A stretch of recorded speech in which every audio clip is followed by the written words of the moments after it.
Beto, ¿cómo estás? Habemos reestructuración de la deuda. A ver, cortita y al pie. Sin duda, la mejor noticia del año. Y no lo digo solo porque este ha sido un año espantoso con la pandemia y su efecto devastador sobre la salud y la economía. Sería la noticia del año en cualquier contexto, porque evidencia un logro extraordinario, un logro muy, muy importante del gobierno de Alberto. ¿Y por qué digo esto?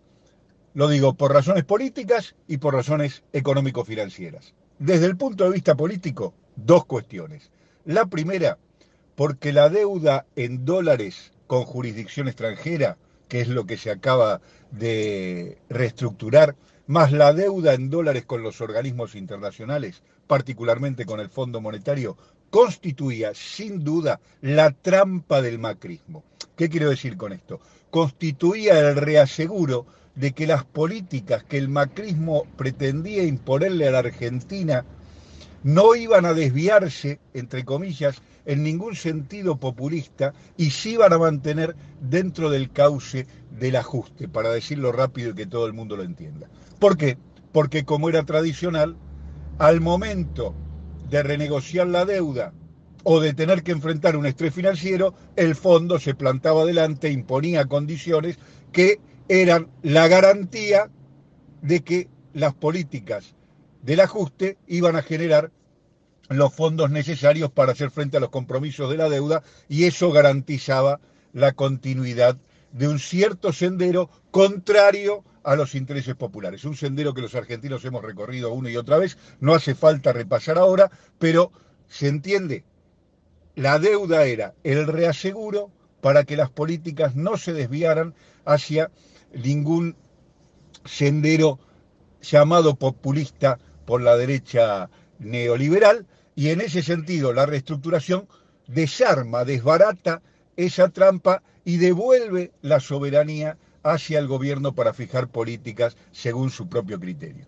Desde el punto de vista político también es una gran noticia y evidencia un gran logro porque muestra un gesto de autoridad hacia adentro del gobierno. Recordemos que durante todo el proceso de negociación el gobierno en general y el ministro Guzmán en particular fueron esmerilados con enorme entusiasmo por parte de la derecha, que no había profesionalismo, que se trataba de un improvisado, que no tenía experiencia, etcétera, etcétera, etcétera, etcétera. Bueno, esta renegociación, esta reestructuración pone en evidencia que el gobierno ha sabido negociar con firmeza y profesionalismo y manteniendo el límite que propuso y se comprometió con el pueblo argentino, que era que la deuda se iba a pagar, el gobierno tenía voluntad de pago, pero nunca sacrificando al pueblo argentino, no se iba a pagar con el hambre del pueblo argentino y esta reestructuración así lo pone en evidencia. Entonces, un logro desde el punto de vista político muy importante como activo para el gobierno y también lo es desde el punto de vista económico-financiero. ¿Por qué? Un solo dato para que se entienda, Beto, y para que lo entienda la audiencia. Si hubiéramos tenido que afrontar los compromisos que firmó Macri, y acá se va a ver claramente a qué me estoy refiriendo cuando digo que la deuda en moneda extranjera, bajo jurisdicción extranjera, era el reaseguro de la continuidad de las políticas neoliberales.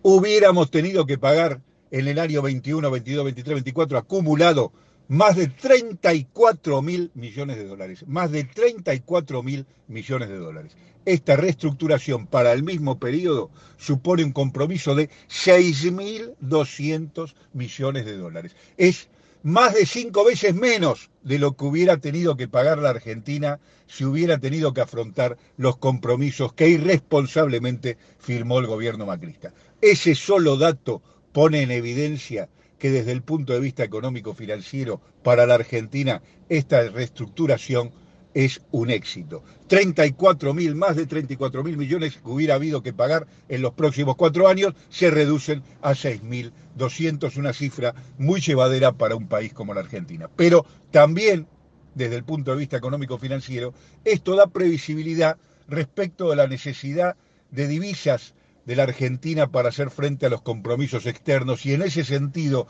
aliviana, quita presión sobre una variable clave del mercado argentino, que es el tipo de cambio. Se elimina la presión y la incertidumbre respecto de cuántos dólares va a tener que necesitar la Argentina para hacer frente a los compromisos, porque 6.200, como dijimos, es una cifra muy llevadera y que no debiera representar ningún sacrificio importante ni ningún estrés de incumplimiento para un país como el nuestro.